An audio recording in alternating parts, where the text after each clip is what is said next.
Assalamualaikum warahmatullahi wabarakatuh dan salam sejahtera. Di hari ini kita akan menambung tajuk pembelajaran kita pada kali ini berkenaan dengan kenali aset dan liability, faedah dan cukai perkhidmatan. Okey, terlebih dahulu kita akan mengenali dulu apa itu dimaksudkan dengan aset dan apa yang dimaksudkan dengan liability. Okey, kita tengok gambar yang pertama. Puan Seri Hamidah seorang hartawan. Beliau memiliki banyak harta seperti tanah, banglo, wang tunai dan sebagainya. Okey, jadi ini adalah contoh-contoh aset. Okey, contoh-contoh aset. Kenapa kita namakan ia sebagai aset? Okey, kerana dia boleh memberi nilai tambah. Okey, nilai tambah ke dalam kehidupan kita. Kita tengok apa yang dimaksudkan dengan aset. Aset adalah apa yang dimiliki seperti wang, tunai dan harta benda. Okey, itu dinamakan aset. Manakala liability, tanggungan, kewangan atau hutang. Liability, okay, kalau kita banyak liability, okay, mungkin kita akan menghadapi masalah kewangan. Tapi kalau kita ada banyak aset, insya-Allah okay, kita tak akan ada masalah kewangan. Okay, kita tengok contoh liability. Ini jiran saya. Dia mengalami tekanan emosi. Dia menanggung liability yang banyak hutang. Okey, tengok apa yang dia tanggung liability. Contoh-contoh liability. Hutang kad kredit, cukai LHDN, kemudian ansuran kereta, ansuran rumah. Okey, kalau kita tengok pada gambar yang pertama tadi, ada juga kereta, ada juga rumah, tapi kereta ni dia beli dalam bentuk tunai. Dia beli dalam bentuk tunai. Rumah pun dalam bentuk tunai. So tak ada masalah. Sebab dia banyak wang, dia boleh beli secara tunai.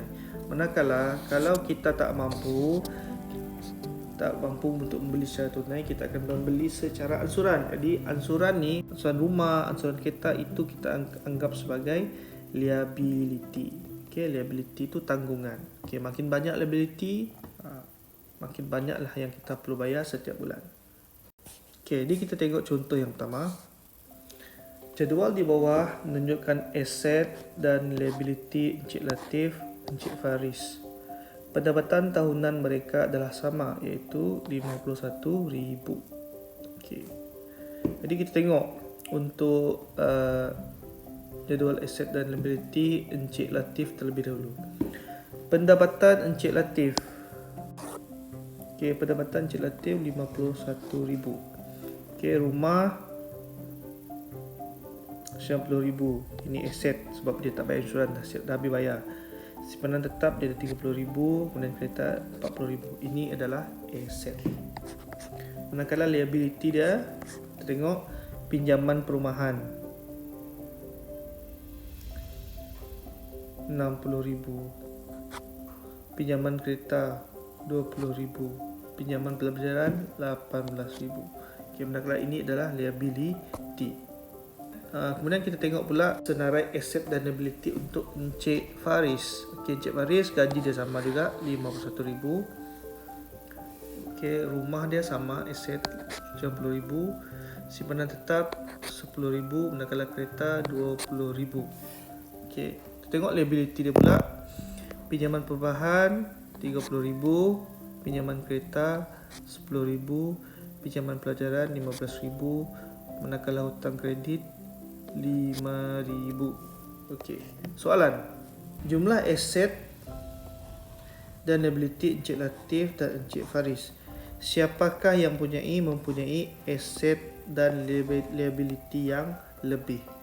Okey, siapa yang punya aset yang lebih banyak dan liability yang lebih banyak? Okey, mari kita kira. Okey, kita bagi pada dua bahagian. Yang sebelah sini untuk Encik Latif. Yang ni Encik Faris.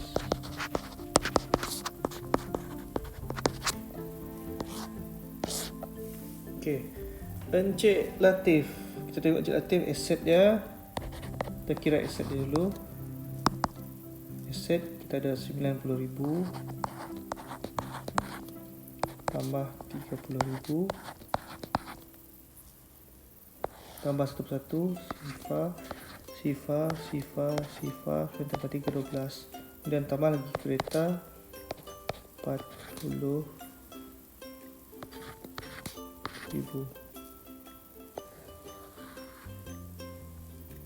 tambah sifar 6. Jadi jumlah aset Encik Latif ialah 160.000. Kemudian kita kira liability dia pula.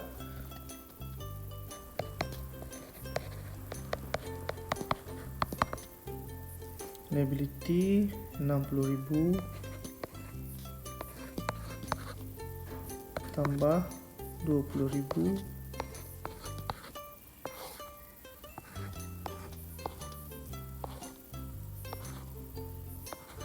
80.000 tambah lagi 18.000.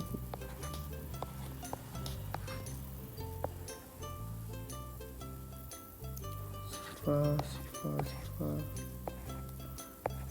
8.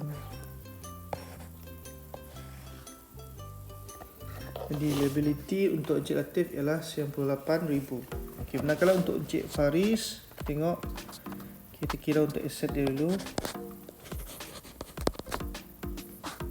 90.000 tambah 10.000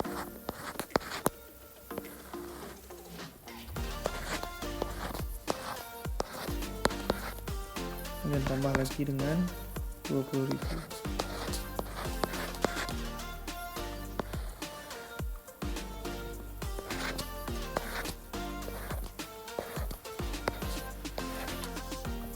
Okey, jadi jumlah aset untuk Encik Faris ialah 120.000. Kita kira liability Encik Faris pula. Liability 30.000 tambah 10.000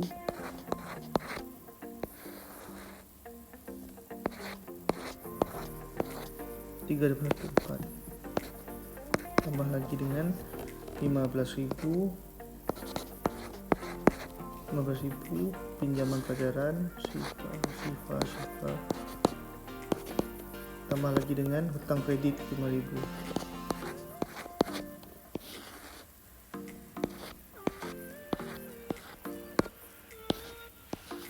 Okey. Jadi di sini kita boleh buat kesimpulan bahawa siapakah yang memiliki lebih aset dan siapakah yang memiliki lebih banyak liability. Okay, kalau kita tengok aset paling banyak dimiliki oleh Encik Latif. Encik Latif yang banyak memiliki aset dengan jumlah 160.000. Manakala untuk liability pun dimiliki oleh Encik Latif dengan jumlah liability sebanyak 98.000. Jadi itu adalah contoh untuk apa yang dimaksudkan dengan aset dan apa yang dimaksudkan dengan liability.